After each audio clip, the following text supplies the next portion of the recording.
ప్రజా తెలంగాణ న్యూస్ కి స్వాగతం. నేను మీ శృతి.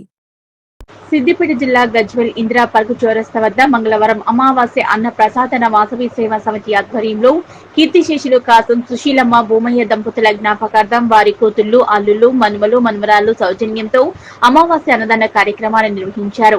ఈ కార్యక్రమంలో నాచారం దేవస్థానం మాజీ డైరెక్టర్ నంగునూరి సత్యనారాయణ పాల్గొని మాట్లాడుతూ అమావాస్య రోజున అన్నదానం చేస్తే పుణ్యం లభిస్తుందన్నారు. ప్రతి నెల అమావాస్య అన్నదాన కార్యక్రమానికి సహకరిస్తున్న ప్రతి ఒక్కరికి ధన్యవాదాలు తెలిపారు.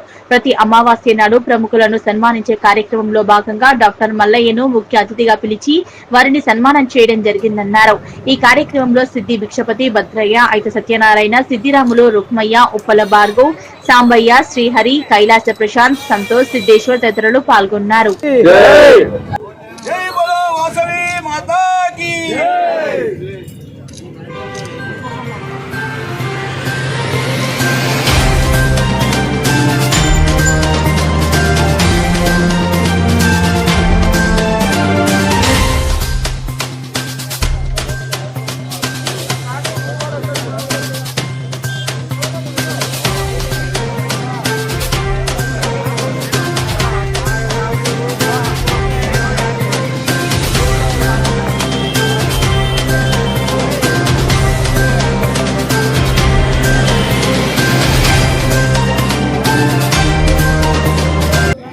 ఈరోజు ఆ గజ్వేల్ పట్టణంలో 59 నెలల నుంచి నిర్విరామంగా సాగుతున్నటువంటి అమావాస్య అన్నప్రసాద వాసవి సేవా సమితి ఆధ్వర్యంలో ప్రతి నెల 500 మందికి ఇందిరా పార్క్ చౌరస్తా వద్ద మా దాతల సహకారంతో అన్నదానం ఏర్పాటు చేయడం జరుగుతుంది.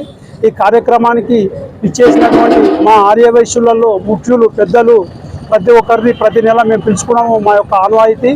ఈరోజు senior most Gajwel MBBS doctor Mallaiah గారు ఈరోజు మా అన్నదాన కార్యక్రమానికి ముఖ్య అతిథిగా విచ్చేసినందుకు ప్రత్యేకంగా అతనికి మా ధన్యవాదాలు తెలియజేస్తూ, ఇలాంటి కార్యక్రమాలు మా గజ్వేల్ ఆర్యవైశ్యులు మేమని ముందు వరుసలో ఉంటూ ప్రతి నెల కూడా అమావాస్య రోజు చాలామంది నేను చేస్తా అని 4-5 వస్తున్నారు. అయినా కూడా అవకాశం లేక ఈరోజు గోవర్ధన్ గారు, శ్యామ్ సుందర్ గారు ఉంటే కూడా వాళ్ళకు మల్ల నెల అని చెప్పి అత్తేల్ లక్ష్మయ్య గారు కూడా ఉండిరి. ఈరోజు మా కాసం భూమయ్య గారు, సుశీలమ్మ గారి జ్ఞాపకార్థము వారి అల్లుండ్లు, బిడ్డలు, మనవన్లు, మనవరాన్లు 3 నెలల నుంచి వాళ్ళు చెప్తున్నారు కనుక ఈ నెల వాళ్ళకు అవకాశం దొరికింది. వారిని, వారి కుటుంబాన్ని ఆ దేవదేవుడు ఎల్లవేళలా ఆయుర ఆరోగ్యాలతోటి, అష్టైశ్వర్యాలతోటి ఉంచాలని కోరుకుంటూ ఈరోజు కార్యక్రమానికి అమావాస్య రోజు అన్నదానం చేసినట్టయితే మన పితృదేవతలకు మోక్షం కలుగుతుంది.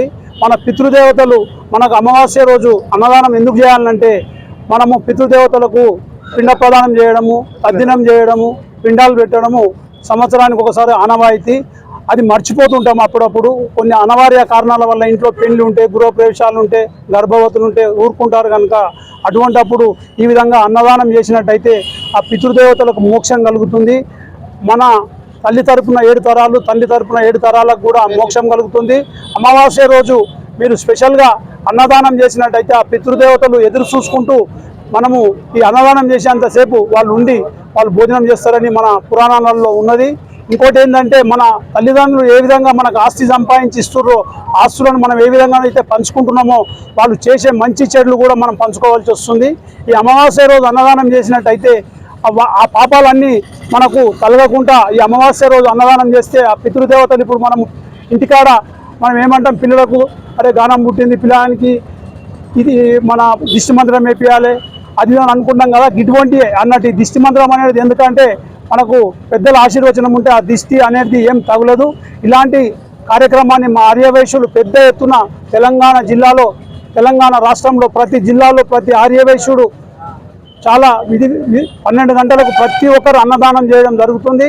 ఈ కార్యక్రమాన్ని ఇక్కడ మా ఇట్యాల శేఖర్ గారు, నేను, మా సిద్ధి భిక్షపతన్న స్థాపించడం జరిగింది.